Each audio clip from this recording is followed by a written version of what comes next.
I'd like to welcome you back to our third episode of the Kitchen Table Talks. I am Marie Myers. I'm a graduate level social work student through Westchester University, and I'm sitting down here today with Kelly and Anna, who are part of Westchester University's Community Mental Health Services Clinic. Can you tell me a little bit about the clinic that you work at? Yeah, so the clinic we work at opened in August 2017, and it's on Westchester's campus, and we treat community members and students also. And we do a range of individual therapy, some group therapy, and it's all doctoral students who work in the clinic. Great. That's a great community resource to have, I'm sure. Yeah, I mean, I think it's something that Chester County really needs. We're able to really fill that need. That's fantastic. So first, just to kind of delve into, or before we delve into mental health as a whole, can we have a little chat about what the difference is really between mental health, mental illness, all of the different lingo that goes along with it? Yeah. So I like to think about mental health or mental wellness kind of on a continuum. There's individuals who sometimes maybe feel sad, and then there's individuals who really might be experiencing some really big challenges in their life. So I think mental health and mental wellness really is on this continuum. Mental illness, I think, refers more specifically if somebody is diagnosed with a mental health disorder. I think that's more of a specific term. What your take is? Yeah, no, I definitely think of it the same way, like a continuum. I kind of think of, if you think of physical health as a continuum, like someone might have some aches and pains, but they don't have any illness, but then there could be someone on the other end of the continuum who has, a chronic illness, and that's kind of how I see mental health too. We could kind of break down some of those myths and I guess kind of starting to break away at that stigma associated with mental health and mental illness. Do you know of any common myths held or beliefs that people have associated with mental health? Yes. There are many. Yeah. Go first. Sure. Sounds like a lot. Yeah. One that I sometimes hear is like treatment is just or therapy is just for like crazy people, which is clearly not true. And, therapy can help anyone. Anyone can benefit from being in therapy. It's not just for someone who has a severe mental illness. It can be for someone who's just kind of struggling with something in their life. That's definitely one that I hear a lot. Yeah, or I think kind of related to that is, well, that's not going to happen to me. That's going to happen to those other people. The crazy people.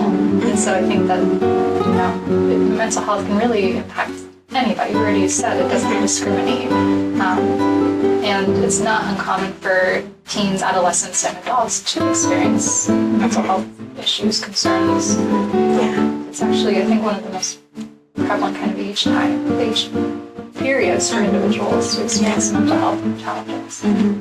A lot of changes are going on, especially with adolescent years and like school and bullying, and with the whole new technology era. I mean, you just have a whole nother level on top of that. Absolutely. So. A big thing to keep in mind is that for individuals aged between 10 and 34, actually the second leading cause of death right now is suicide. And I think that's something that's really been in the media a lot more frequently. We have musicians that are creating songs that are really geared towards things like the suicide hotline, which I think is a really great resource for teens and adolescents and young adults. But they are going through this really tumultuous developmental period. They're trying to figure out who they are, who they're going to be as adults. And so mental health issues definitely come up, and especially when you add on social media. I think that increases the pressure. Absolutely, yeah. Social media can have a negative effect on a lot of areas of someone's life, like self-esteem and body image. People tend to compare with what they see on social media, even when it's not really reality. So especially for teens, like when they have social media to compare with, then the body image issues come up and the self-esteem issues come up, which then can lead to depression, anxiety, eating disorders. Something that personally I know, and I, having just gone through childbirth, and something that I was thinking about throughout my pregnancy was the risk of postpartum depression and how that can affect women in general. So do you see any individuals come in with postpartum depression, or can you speak a little bit about what that may look like? So as far as I know, I don't think we've had any clients that have come in with postpartum depression, but I think it is a really important topic to discuss, particularly for women, young adults, teens. Because I think one of the big myths is this baby blues thing, that, after you give birth, you might just feel a little sad. That's not necessarily the case. For a lot of women, it's a really big change and transition in their life. And there's, hormones and chemicals in the body that are changing as a result of having a baby. And depression can happen. If a woman had depression prior to getting pregnant and giving birth, they're at an increased likelihood of experiencing things like postpartum depression. And postpartum, it's not just, you always hear on the news that individuals suffer from postpartum depression and then some horrific incidents happen. It's not always to that level. Absolutely not. Yeah. But I think the chances of that happening are very, very slim.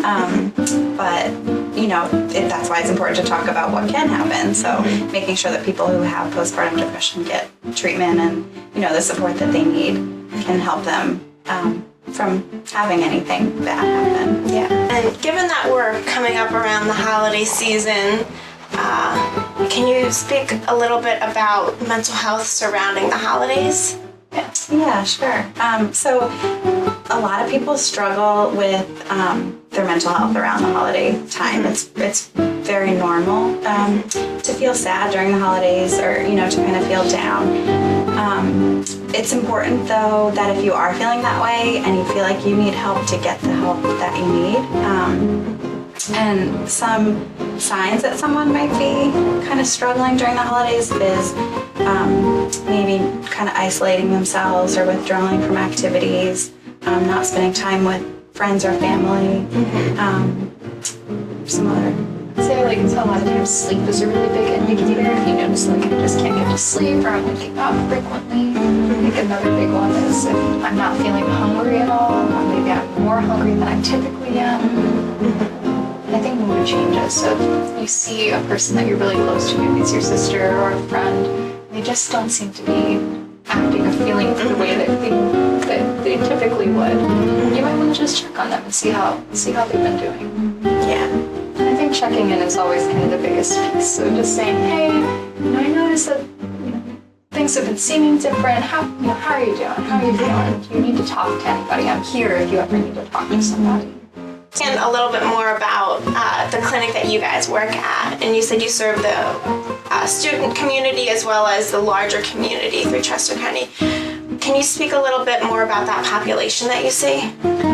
Yeah, so even though we just opened up a little over a year ago, so we're still pretty new, we actually were able to serve about 100 people last year. And I think at that time we were working with about 6 clinicians. So since then, we've doubled. We have twice the number of clinicians, which obviously means we have more availability and we're able to really have more resources available for individuals that need it. Do you want to maybe talk a little bit about the age range?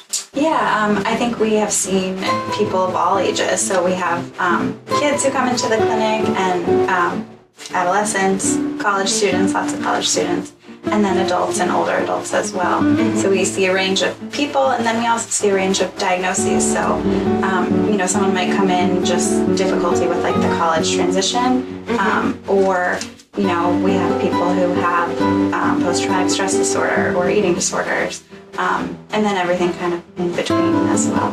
Yeah. And we do have, the two kind of, I think, big specialties, I guess I would say, for our clinic are adult children and adolescents that have trauma. We do see, everything. And we're open seeing everything, but those are our two kind of specialties. I wanted to thank you both for coming in and sharing your expertise about mental health and the myths surrounding it, as well as your clinic that you work at through Westchester University. I mean, it's a great resource for students and community members alike, and I'm really hoping that everybody will be able to kind of take this information and expand on it themselves, share with their family and friends to really try and break down that stigma surrounding mental health, which in this day and age we really need to combat against. And if anybody ever has any questions, they're more than welcome to reach out to us. Okay. Well, again, thank you so much. Thank you. Have a great day.